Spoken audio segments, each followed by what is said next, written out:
Those of you who know me know I never plan a talk. So today's talk, though, is about a couple of things that people said today. First, I'm going to start off with Andrew and his mom.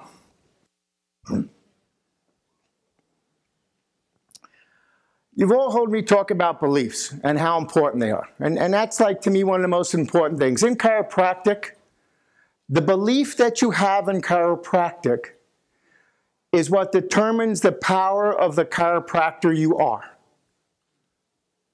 Now, I know Sid used to say, you know what, you drop the keys, it always happens, chiropractic always works. There are so many chiropractors that still don't believe that the keys fall. All the time. Every time. There are still so many chiropractors that don't believe when they make the adjustment, they change that person's life. You know, we hear, especially in this group, oh, we don't adjust for symptoms and we don't do this. That's a crock of shit. It really is, and you got to start to become honest with you. I love adjusting patients with symptoms. You know why? I love seeing the results. Like Kathy just said, this last Saturday, we had our 40th anniversary in practice. It's Josh's 12th, and you talk about staff. My longest staff person is 37, and she's still using a tablet to take notes with an axe. She's been in my practice 35 years. My other one's 20 years, someone's 6 years. The point I'm making is that in 40 years, we were standing outside with one of my patients, this guy Barry. And Barry's been a patient of mine 30 years. And we're talking, goes, you know, Doc, it must feel so great. It's so, you know, you have to wake up every morning just beaming, knowing for all these years that you've helped so many people with so many problems, changing so many lives. And, you know, hearing that, you know, I think all of us as chiropractors know that, but hearing that from a patient is so magical. And Kevin was talking about relationships with patients. So my favorite story about Barry is that he'd been a patient about, this is probably 15 or 20 years already. And every time I have a new associate in the practice, Barry goes over to the new doc. And as long as the doc's an associate, he gets adjusted by him. The associate leaves, he comes back with me. You know, and so one time I had this one associate, not mentioning his name, but he was a real asshole. And he decided that he was going to move several blocks from my office without telling me and see how much of the practice he could take. Now, I'm a really big believer that there are no secrets. So, of course, patients told me what he was doing because he wasn't smart enough. He goes, Barry, listen, I just want to tell you, I'm leaving the practice and I'm moving up to whatever street I'm moving up to. So I just want to let you know. And Barry goes, why are you telling me this? He goes, well, I've been taking care of you for the last, 9 months. So you want to come with me? He goes, I don't want to go with you. I'm Handt's patient. I've been part of this. This is my family. Why the hell would I want to go with you? That's the quality of relationships that you want to have with your patients. At my 40th anniversary party, my second patient I ever saw as a clinic doctor for New York Chiropractic College on 71st Street, he was at my 40th anniversary party. All right? And you know what? You could ask Dale what a subluxation is, and he has no friggin' idea. But he has not missed a month of care. Actually, he's been coming in every other week for 40 years. All right? And if you ask him why, he goes, I just love being here. It's my life. So when we talk about those beliefs, when Andrew's mom was talking about the firewalk, how many of you have done a firewalk with me? Okay, cool. So those of you that haven't, the purpose of a firewalk is not to be able to walk on coals and be able to do it at family barbecues and backyard picnics. It's really not. You could do that, but it's not the purpose. The purpose of a firewalk is to break down pre-existing limiting beliefs, a lot of which you don't know you have in the back of your head. What do I mean by that? What's one of the #1 beliefs we have about fire? Anybody? It burns. It's so much so that if you go into your oven goes up to like 500 degrees. Anybody ever take something out of an oven and just barely touch it and get this huge blister or red bar? So it burns. A firework goes between 1,200 and 1,800 degrees. All right? So now you have this belief, this very, very strong belief from the time you were very, very young that fire burns. And then you go and walk on 1,800-degree coals, and for the most part, you don't get burnt. So what does that do to that belief? It's not saying that you should now stick your hand in the oven and take a cast iron pot out that you've been baking for the last 6 hours, making pulled pork with your hands. But it's saying that if that belief that I've held all my life wasn't a real belief, what other beliefs have I had about myself that are not true? So with Andrew's mom, her past history, like when we talk about cancer, is when you hear the word cancer, we'll do word association. When you hear cancer, what does most public say next? Death. Now, we may not do that on a conscious level, but every commercial, every TV show, every movie makes us have that connection. So all of a sudden, a belief gets broken. I could walk on fire. What else have I been believing that hasn't been powerful, that's held a hold of me? And the minute she let go of that belief, I don't know how many of you were in here this morning when she was talking, but her markers went, 0 was normal, they were at 500. A month after she walked, she was at 40. All right? Now, when you believe that the body is a self-healing, self-regulating, self-maintaining organism, we use that as lip service, but how many of us believe it 100%, the key is 100% of the time? So that little belief that she had in the back of her head when she first started a year ago with the cancer, to now, what did her belief change? I can battle anything. I'm going to be around for the 15 years. I'm done. And her physiology changed. How powerful are your beliefs? It's like every time I do firewalks, whether it's at New Beginnings or at our Inner Winners programs, it always changes. You've heard me tell the story of the woman the young kid that was walking across the fire with her crutches because she fractured her hip in a car accident. She got to halfway through the fire. She threw the crutches out, continued walking, and the crutches burnt in the fire, but continued walking so she couldn't use them again. But when she went back to her orthopedist, her hip was healed. 4 weeks before they were going to do a second set of films. How strong is your belief in chiropractic? How powerful is your belief? Beliefs also screw us up in chiropractic. And I don't know who was talking about, oh yes, Josie. She was talking about mixers and straights and the problem with it. Literally, Kathy and I travel all over the world with chiropractic. I was in Europe 4 weeks ago at Cairo, Europe, talking with chiropractors. We've been in Hong Kong talking about it. We've been in China talking about it, Germany. And the thing is, outside the United States, people love chiropractic.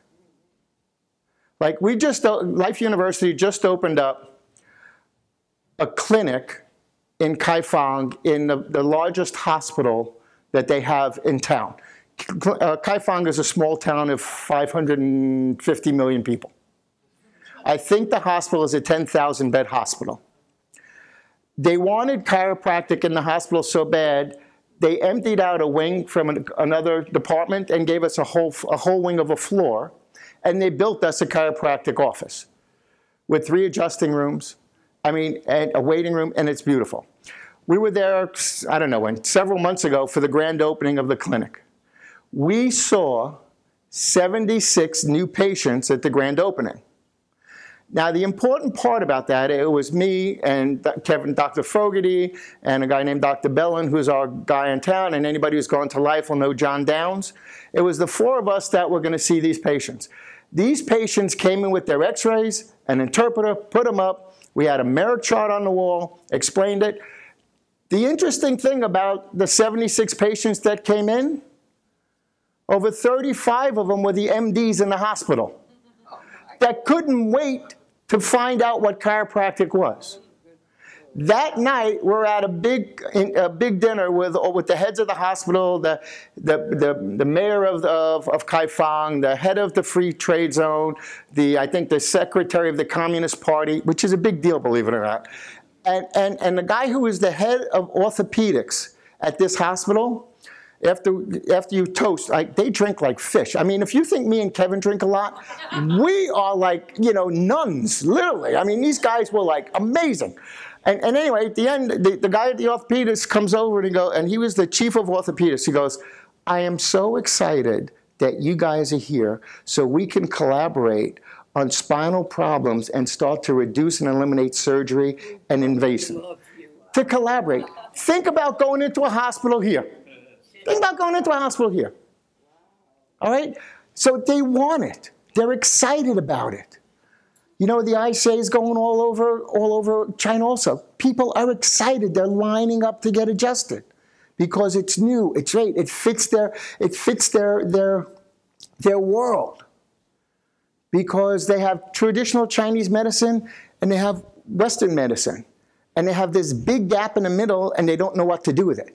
Chiropractic fills that gap because we're Western, but we believe in the power of the body to heal, which is what traditional Chinese medicine does. So it's really a cool place to be. Now, getting back to Josie, the mixers and the straights. I've had this battle for, I think, 6 years now, since New Mexico was going to put drugs and surgery in. Most of us principled chiropractors, as Joe say, we think we're holier than thou, and God's on our side. So we don't really have to do anything because everybody's watching out for us. We don't have to be joined because the other side doesn't know what they're doing. Here's the secret, guys. They are much more organized, much more cohesive, and have as much commitment and dedication and passion about bringing drugs and surgery into chiropractic as we do about keeping it out. Do you understand that? They are as committed and passionate and as excited about bringing drugs and surgery into chiropractic as we are about keeping it out. You know what the biggest difference is? And Josie hit right on the head. On their side, they don't care how you practice, what you do in your practice, where you practice, what school you're affiliated with, what association you're affiliated with. All they care about is that you support drugs and surgery and chiropractic. So they're coming into the fight like this. Yeah. Like this. Yes. Okay, now look at our side. You're not principled enough.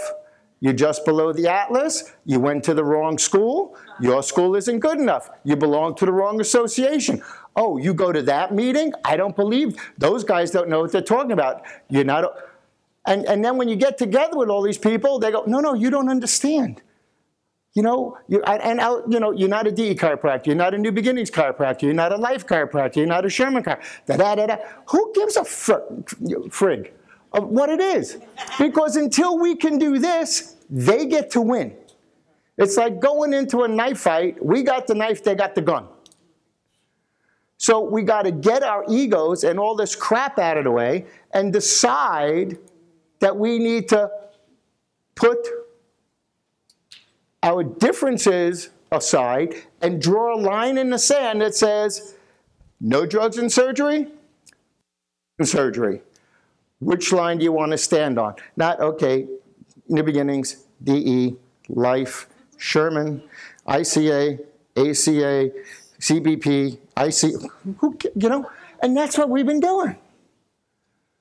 So I just want you to start to think about that. I mean, even like 3 years ago, we even tried to do it with the colleges, getting them together. They came up with a thing called the Rubicon. And the Rubicon was about trying to get all the principal colleges in the world, not in the United States, in the world together on the same page, fighting for the same thing. Couldn't do that either. Why? One didn't disagree. One didn't agree with the definition of the subluxation that the Rubicon came out with. One of the biggest purposes of the Rubicon was that we were going to do specific subluxation-based research that didn't have anything to do with all the other research that everybody else was doing, which was basically neck pain, back pain research. So who's in the Rubicon's research department? Heidi Havok, the #1 researcher in chiropractic neurology in the world. All right? So the Rubicon had to come up with a definition of subluxation that was researchable. So if you read it, you'll see that it's the same definition of what we use as nerve interference, but they talk about it in neurophysiological terms. But now, when the research gets published, it's not being published in a journal that's self-published. It's being published in neurology journals, in research journals, in chiropractic journals, in health science journals, which we want to prove the subluxation. Proving it we don't need to prove it to ourselves.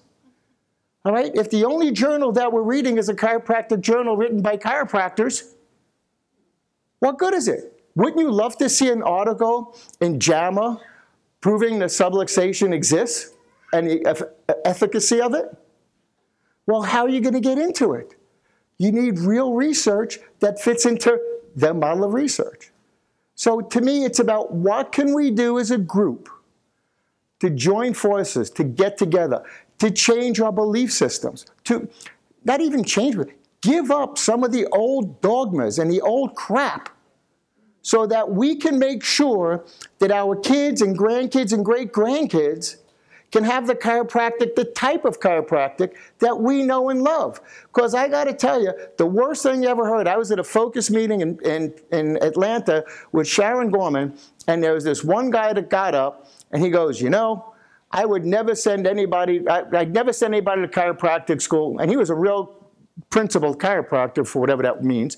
I'd never send anybody to chiropractic school because there's no school that's principled enough and straight enough to teach it. So I said, just stop and think what an asshole you are. I said, if you don't send somebody to a chiropractic school and hedge your bets, it means that there's nobody graduating from chiropractic schools. And if there's nobody graduating from chiropractic schools, we don't have any chiropractors. And if there's no chiropractors, the profession dies. Does that make sense? So I really don't care where you send your students to school. I'm lying. I do. Whatever. But you know what? In the States, there are 3 great schools to send the students to. There's 3 great schools. There's New Zealand, there's McTimoney, there's Barcelona, there's Dresden. Those are great principled chiropractic schools. They're in the Rubicon because they see the bigger picture. It's not about their ego. It's not about protecting a little island. It's about the world. So start questioning your beliefs. Start thinking about how you want. And Kevin was talking about your practice. What do you believe about your practice? You believe that it's never going to go above, whatever it is. You believe, I'm a principled chiropractor, so I have a poverty consciousness. Or do you believe that you can do anything in the world? Now, here's the deal with believing you can do anything in the world. You got to get off your ass and go out and work. I know it sounds good, and I told you I had another associate that he sat in our back room for 3 months meditating and visualizing. I fired him. I said, go outside, meditate, and visualize someplace else. We need patients coming in. All right? The meditation and visualization is to give you the action step to go out and do something. Yeah, it's good to put it in the quantum field, but the quantum field says, oh, this is who you got to go speak to.